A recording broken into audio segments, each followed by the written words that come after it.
রহস্য থাকলে তো জানা যাবে। আমি তো তোমাকে বারবার বলেছি তোমার মায়ের মৃত্যু একটা অ্যাক্সিডেন্ট। প্রাথমিক তদন্তে সেটা প্রমাণিত হয়েছিল। তোমার অনুরোধে পুনরায় তদন্ত করলাম, সেখানেও একই রেজাল্ট আসলো, তাও তুমি মানলে না। এখন সেই কেসের তৃতীয় দফায় তদন্ত চলছে। বাট আমার একটা কথা তুমি লিখে রাখতে পারো রুমি, আরও 100 বার তদন্ত করলেও অ্যাক্সিডেন্টই থাকবে, হোমিসাইড হয়ে যাবে না। Please move on. Sorry sir, আমি আসি। ও আরেকটা কথা রুমি, আরিয়ানের কেসের ব্যাপারে ইনকোয়ারি কমিশন তোমার সাথে কথা বলবে, তারপর তারা তাদের ফাইনাল রিপোর্ট সাবমিট করবে। সো তাদের সঙ্গে তুমি যাই বলো না কেন, একটু ভেবেচিন্তে বলো। Yes sir.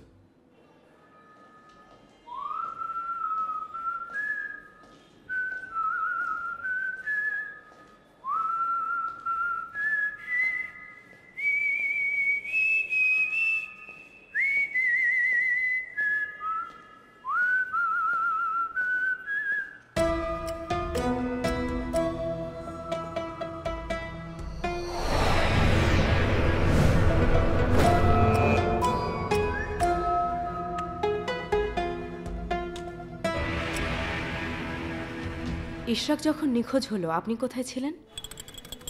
শোনেন, আপনার জিজ্ঞাসাবাদ শেষ, শুধু চা খাওয়ার জন্য আপনাকে এখানে নিয়ে আসছি। আপনার বড় বউয়ের সাথে আপনার সম্পর্ক কেমন ছিল? আমাদের এখানে একটা সিস্টেম আছে, জিজ্ঞাসাবাদ শেষ করার পর আমরা চা খাওয়াই। ধন্যবাদ বাবা। ইশরাক যখন নিখোঁজ হয়েছিল আপনি কোথায় ছিলেন? ছোট ভাই ইন্টার কত সালে? 2018। খুচরা হবে নাকি? জি। নাই, বড় নোট। জি। সম্প্রতি কি আপনার বাড়িতে কোনো টাকা পয়সার ঝামেলা ছিল? গ্যান্ডারিয়ার আসল নাম গ্রান এরিয়া।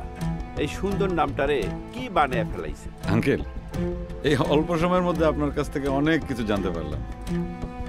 আঙ্কেল, খুচরা টাকা আছে নাকি? দেই দে। আপনি কি করেন? জি, আমি ব্যবসা করি। মাহমুদুল্লাহ রিয়াদ যদি আর একটা ঘন্টা ক্রিজে থাকতো তাইলে পরে কিন্তু আমরা জিতে যাই, তাই না ভাই? খেলা দেখা এর জন্য ছেড়ে দিছি ভাই, কষ্ট বাড়ে। কষ্ট খালি আপনার একার না, কষ্ট আমাকে সকলের। খুচরা আছে নাকি? আমার কাছে নোট ভাঙতি নেই। হ্যাঁ হ্যাঁ।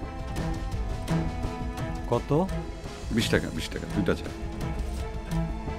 বাকের ভাই,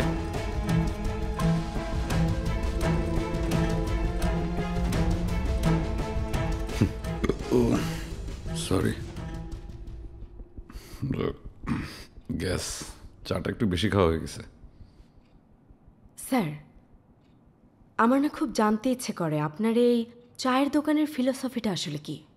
এই যে তুমি ইন্টারোগেশন করো, তারপর তো ওরা একটু ভিতর সন্তুষ্ট পড়ে না, তারপর ওদেরকে আমি একটু চায়ের স্টলে নিয়ে গিয়ে চা খাওয়াই, গল্পগুজব করি।